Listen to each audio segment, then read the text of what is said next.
Hello, third graders. It's time for another math lesson. Today we're going to be working on lesson 2.5, and we're going to continue with working on multi-step problems. Multi-step problems are when you need to do more than one thing in order to solve the problem. You need to do more than one operation to get the answer to the problem. We're going to start with some number sense. I have got 6 plus 9 plus 1. So I want you to see if you can figure that out and think about what strategy you can use. I see 9 and 1. I add those together, I get 10. And I know that 10 plus 6 is 16. So 6 plus 9 plus 1 must be 16. Next, I have 5 plus 8 plus 5. The same thing, I can make a 10. 5 plus 5 is 10. Add that to the 8. It's going to be 18. My pen's going a little wonky. Sorry about that. So 5 plus 8 plus 5 is going to be 18. And I have another. 4 problems. 6 plus 2 plus 4 plus 8. Can I make a 10? Well, when I look at this, I see 6 and I see 4. And I know that 6 plus 4 is 10. I also see 2 and I see 8. And I know that 2 plus 8 is 10. So 6 plus 4 is 10. 2 plus 8 is 10. That's 2 10s. The answer to that problem is going to be 20. Now I have 13 plus 15 plus 7. Adding some bigger numbers here, but I can still do those in my head. I can't make a 10, but what if I take that 3 and that 7? That's a 10. And this 1 in the tens place for 13 isn't 1, it's 10. So 3 plus 7 is 10. Add it to the 1 10 that's there, that's 20. Add this 10, that's 30. Add the 5, that's going to be 35. Now, I've got 17 plus 3 plus 6. What can you do? Well, if I look at that 7, sorry about that, let me get it back on my pen. If I look at that 7 and the 3, I add those together and I can get 10. This 1, it's 110. So that 110 plus the 10 here, that's 20, plus 6 is going to be 26. And my writing is not going to be the neatest. My pen did totally go wonky, so I'm just using the mouse to do my writing. I want you to pause the video, go get your whiteboard or a piece of scratch paper to work out the following problem. Go get those supplies, and when you come back, we'll talk about the next problem and see what we can come up with for an answer. Here's the problem. James shares 10 grapes equally with his sister. Then he eats 3 of his grapes. How many grapes does James have left? You need to use pictures, words, or numbers to show your work. Well, like we talked about last week, sometimes you need to go back in and read the problem once, twice, 3 times. You know what? Maybe you have to read it 600 times in order till you have enough information so you know what you need to do to solve the problem. So, what does it tell us? James shares 10 grapes equally with his sister. And then he eats 3 of them. So what this is telling me is that he's sharing the grapes with his sister.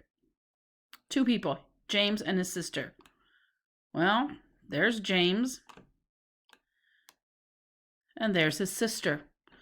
I'm going to give each of them 1 tally mark, and my tallies are going to be the grapes. I'm going to give them each 1 tally mark until I get to 10. So 1, 2, 3, 4, 5, 6, 7, 8, 9, 10. Okay, that's not the answer to my problem though, because that's 5. Did they each get 5? Well, no, because he eats 3 of his grapes. I want to know how many James has left. Well, when he divides them equally between himself and his sister, they each get 5, but then he eats some.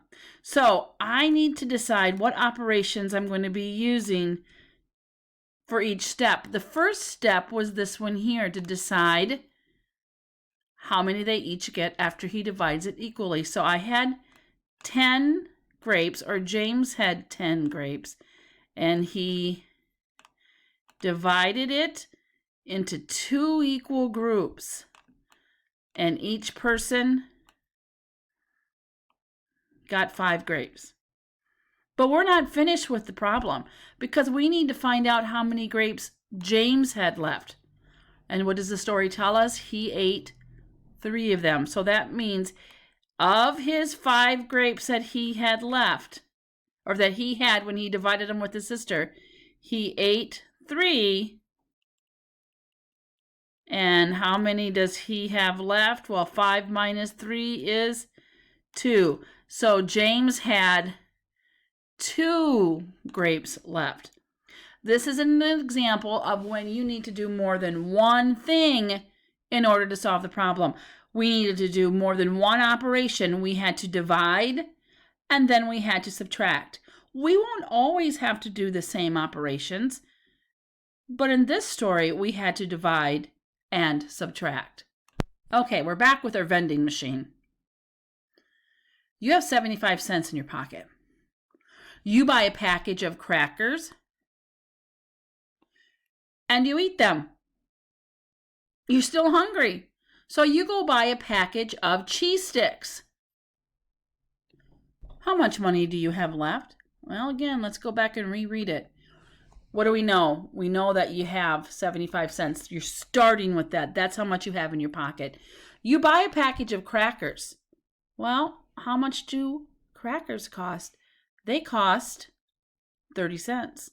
So the first thing that you do is you have your 75 cents, and you're buying a package of crackers, which is 30 cents. So when you're buying something, you're taking money away from what you have in your pocket, so you need to subtract. 5 minus 0 is 5. 7 minus 3 is 4. Are we finished with the problem? You have 45 cents left? Nope, because by golly, you are still hungry. So you're going to buy a package of cheese sticks, and they cost 25 cents. So after you bought the crackers, you had 45 cents left. Now you're buying cheese sticks. They're 25 cents. 5 minus 5 is 0. 4 minus 2 is 2. How much money do you have left? 20. 20 what? $20? No, I didn't start with dollars. I started with cents. So you have 20 cents left. Now, boys and girls, when I solved my problems, I did it with subtracting and writing out the problem. Well, maybe you're not quite ready for that, but you could do some mental math and take away, or you could use your number grid and start at 75 and count back 30. You could do that. There's more than one strategy to solve a problem. This is just the one that I used. Okay, here's another problem to practice. We're doing multi-step problems, which means we have to do more than one thing to solve the problem. You buy 2 packages of granola and a package of mints. How much do you spend in all? Well, let's go back to that problem.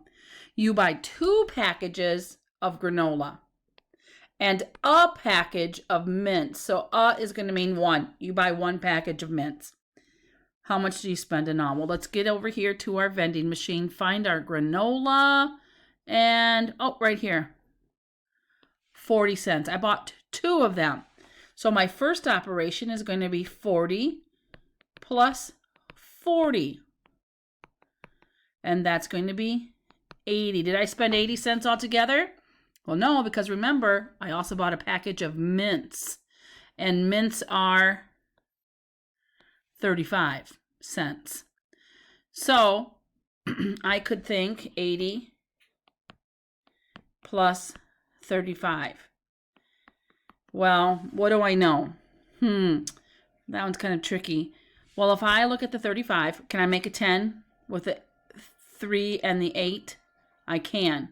But I'm not really making a 10. I'm making 100. So if I take 8 10s, and I'm going to take 2 10s away from here, and that's going to be 100. And then I'm going to have 15 left. So that's going to be 115. But I'm spending money. So I'm spending money. I need to change that into money. How much did I spend altogether? I spent $1 and, oh, Mrs. Flurry, what the heck are you doing there? Backwards. Go back. I spent $1.15, or I could also write it like this. I spent 115 cents. Now, how I write the money part is not the important thing. There's 2 different ways to do it. What's important is that I did 1 step. I did 2 steps in order to solve the problem. Here's another example. Jordan and Riley have 13 scented markers. They used to have 2 full boxes of scented markers.